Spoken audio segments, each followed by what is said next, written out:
How's it going, everyone? It's Adam from Life of Adam. Today I'm back with a brand new lifeguarding tip video. And in today's video, I'm gonna be talking about how to not freeze up as a lifeguard. So let's say something happens, there's a rescue that needs to be made, you're a lifeguard on duty, and you sit there and you freeze like, I don't know what to do. That is something that could happen to you. So today's video, I'm gonna talk about how to avoid that. Now, before I dive into this, if you guys are new to the channel, I make a bunch of lifeguarding tip videos about how to pass the course, how to pass the swimming pre-test at the beginning of the course, basically everything you need to know about becoming a successful lifeguard. So definitely consider subscribing and liking the video to show your support to the channel and also help my content reach more people so that they can become lifeguards as well. Now, the first thing you can do to prevent freezing up in the moment as a lifeguard is to refresh yourself with what the course teaches you. Now, as a lifeguard, you have to get recertified every 2 years because that's when your certification expires. So let's say I got certified as a lifeguard today and it's the last day of September 2023. I have until the last day of September 2025 to work as a lifeguard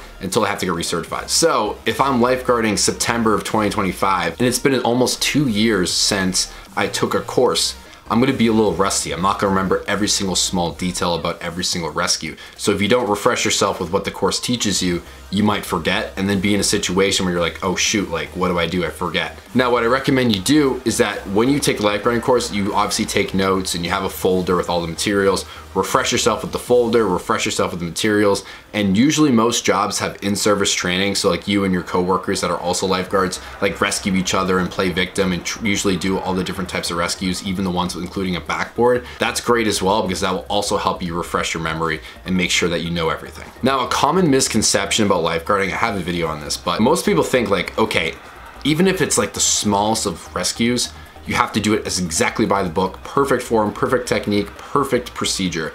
And I'm here to tell you guys, yes, that's very important for like anything involving head, neck, and spinal injuries or involving full-size adults in deep water, stuff like that.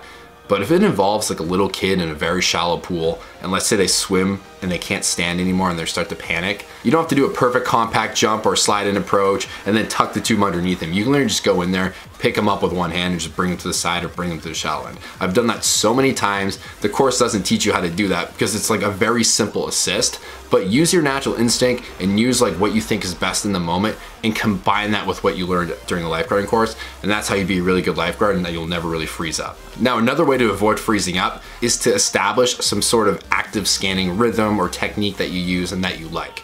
If you're like talking to your friends and you're not really paying attention or you're daydreaming and then something happens and you haven't really seen the situation play out all the way through because you weren't paying attention, you're gonna be caught off guard of like, okay, what kind of treatment or what kind of rescue even needs to take place here. So don't be in that situation where you're like dazing off and you're not paying attention and then you see someone in the bottom of the pool not moving and you're like, shoot, like I don't know how long they've been there, like I don't know if they hit their head or not. Now, this is like a very, very, very rare situation, but it does happen and you do not want that to happen to you. So actively scan, get a pattern, maybe you do like a box with your eyes, you check the surface area of the water, like on the bottom of the pool as well. Maybe it's you walking around to stay active. That's a really good way of staying engaged, is just moving around and walking so you don't get bored. Or maybe you're scanning patterns like a big circle, whatever it is, get into a rhythm and pay attention, because a really easy way to be caught off guard is not paying attention. Now, another tip to not freeze up in the moment, this is great if you're working with other lifeguards,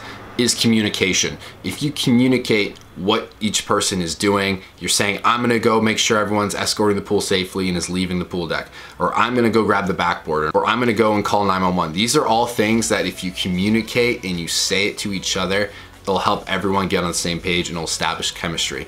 If no one's talking and everyone's kind of just freaking out, standing around, not knowing what to do for like a serious rescue, not everything is going to be done correctly and efficiently and at a pace that's beneficial to the victim. Because obviously the victim's hurt or it's not breathing or like need to be saved. You don't want to be standing around not knowing what to do. So communicating will help speed up the process and no one will be held to blame and be like, why didn't you do this? Why didn't you do that? So it's really good to communicate. So I hope you found this video helpful of how to not freeze up as a lifeguard.